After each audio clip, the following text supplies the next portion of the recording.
Hello दोस्तों हमारी app Vishnu economics school के स्टोर में इकोनॉमिक्स और कॉमर्स सब्जेक्ट से रिलेटेड 250 से अधिक कोर्स हैं। तो दोस्तों अगर आप यूजी में हो या पीजी में हो या आप यूपीएससी की तैयारी कर रहे हो या आपके पास यूजीसी नेट है या आप पीजीटी की तैयारी कर रहे हो या किसी और कंपटीशन की तैयारी कर रहे हो जहाँ पर इकोनॉमिक्स और कॉमर्स सब्जेक्ट है, तो आपके लिए हमारे पास कोर्स है। तो दोस्तों हमारी ऐप जरूर डाउनलोड कर लीजिएगा, विष्णु इकोनॉमिक्स स्कूल।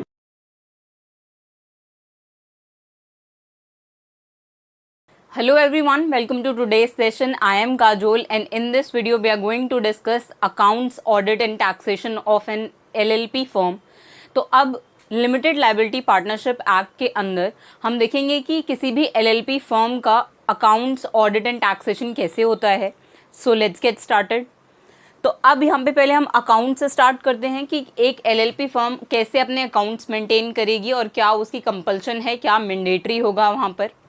तो अब LLP requires to keep proper books of accounts in order to maintain transparency. The act mandate the LLP to make prescribed disclosures of its solvency and financial position through filing of various return with ROC मतलब registrar of companies every year। मतलब कोई भी LLP firm जो है उसके लिए ये mandatory है।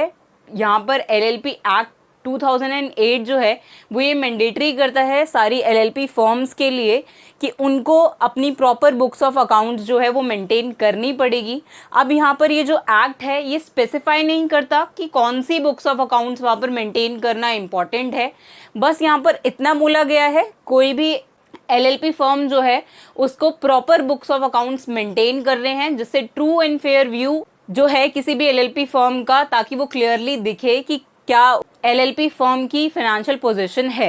तो यहाँ पे LLP एक्ट जो है वो ये LLP फर्म के लिए मैंडेटरी करता है कि यहाँ पर LLP जो है वो अपने सारे डिस्क्लोजर दे, जो भी उसके ऑपरेशंस हैं, जो भी ट्रांजैक्शंस वो कर रही है उसके लिए यहाँ पर डिस्क्लोजर देना पड़ेगा यहाँ पर LLP फर्म को।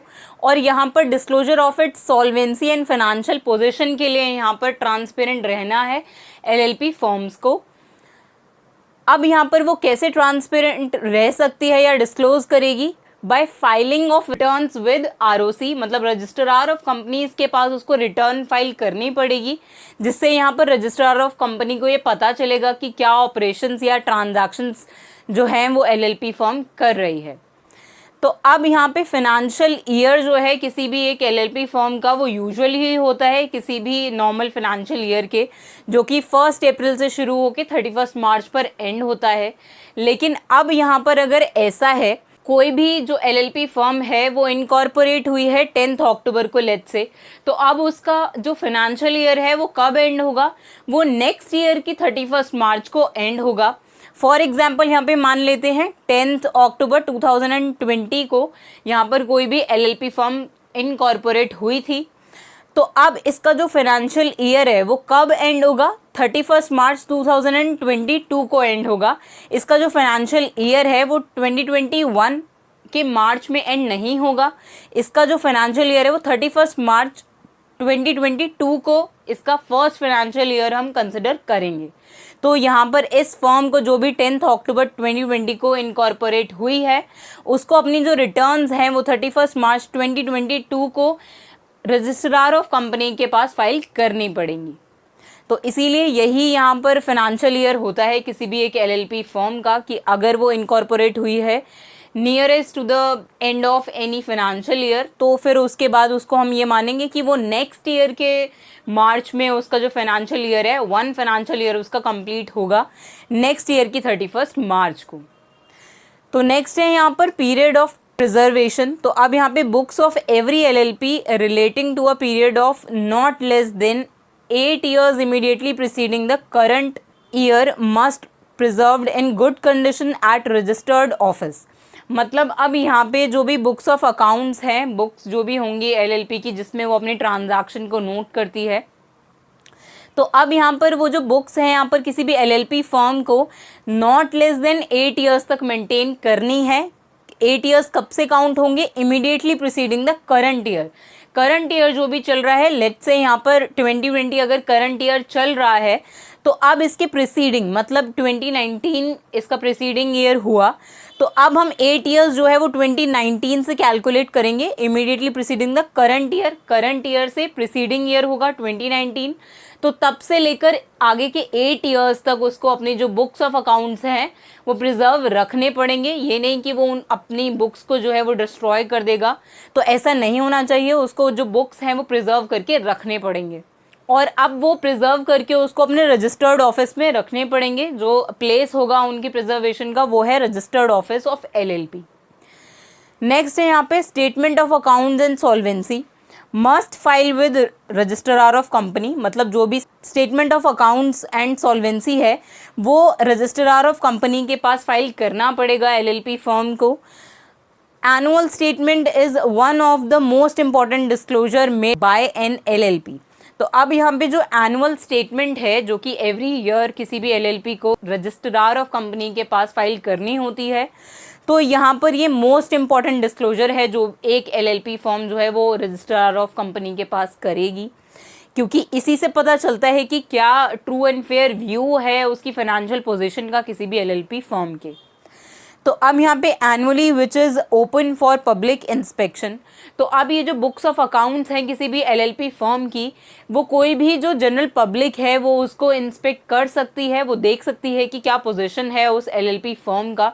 एक नॉमिनल फीस जो है वो उस पब्लिक को पे करनी पड़ेगी जो भी एक एलएलपी की जो बुक्स ऑफ अकाउंट्स हैं उनको देखना चाहती है। तो उस फी को पे करने के बाद वो रजिस्ट्रार ऑफ कंपनी के पास उन बुक्स को इंस्पेक्ट कर सकती है जो भी एक एलएलपी फर्म के हैं।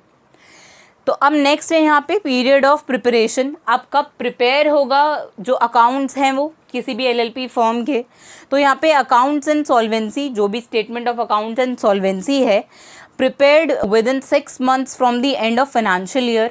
तो अब ये जो बुक्स ऑफ अकाउंट्स है वो यहाँ पर किसी भी एलएलपी फर्म को लेट्स से अगर वो ईयर जो है वो 31 मार्च को एंड हो रहा है, तो यहाँ पे 30 सितंबर तक यहाँ पर किसी भी एलएलपी फर्म को अपने बुक्स ऑफ अकाउंट्स जो हैं वो यहाँ पर प्रिपेयर करने होते हैं। तो इसीलिए यहाँ पर लिखा है with in 6 months from the end of financial year में ही यहाँ पर statement of accounts and solvency जो है वो एक एलएलपी फर्म को प्रिपेयर करना होता है।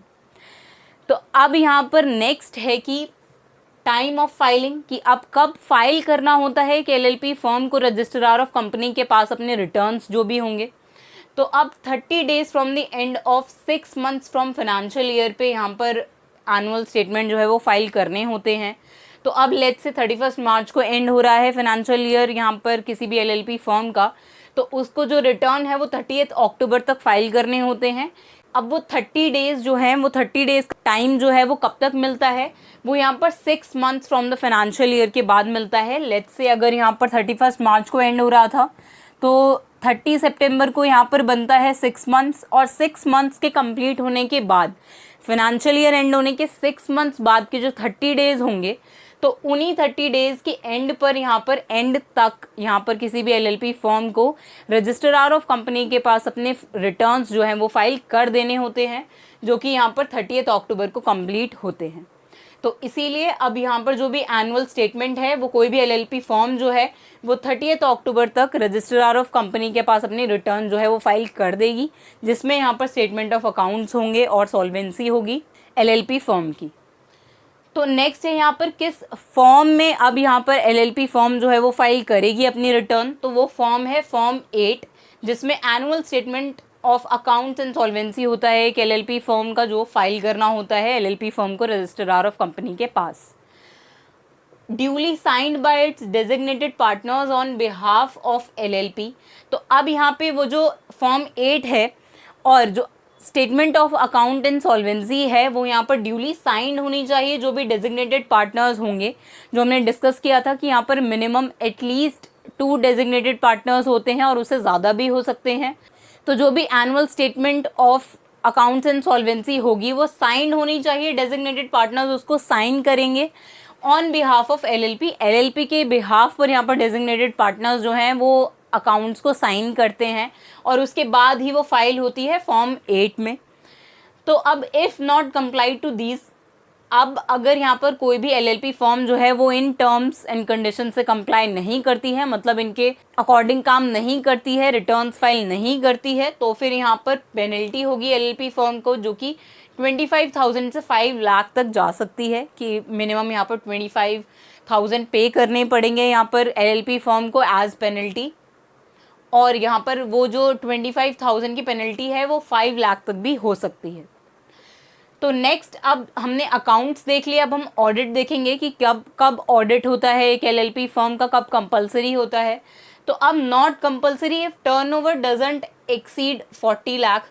तो अब किसी भी एलएलपी फर्म का अगर जो टर्नओवर है वो 40 लाख एक्सीड नहीं करता, तो फिर इस केस में कंपलसरी नहीं होगा एलएलपी फर्म का ऑडिट करवाना। लेकिन अगर टर्नओवर जो है वो 40 लाख से एक्सीड कर जाता है, तो फिर उस केस में यहाँ पर कंपलसरी होगा कि एलएलपी फर्म को अब अपना ऑडिट करवाना पड़ेगा। और इसमें यह कंडीशन है कि and capital not exceeding 25 lakh.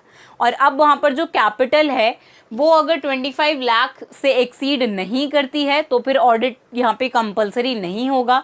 लेकिन अब अगर यहाँ पे कैपिटल 25 लाख से एक्सीड कर जाएगी, तो फिर उस केस में कंपलसरी होगा कि एलएलपी फर्म जो है वो अपना ऑडिट जो है वो करवाएगी। तो अब ऑडिट के बाद है टैक्सेशन, कि अब किसी भी एलएलपी फर्म का जो है वो टैक्सेशन कैसे होता है।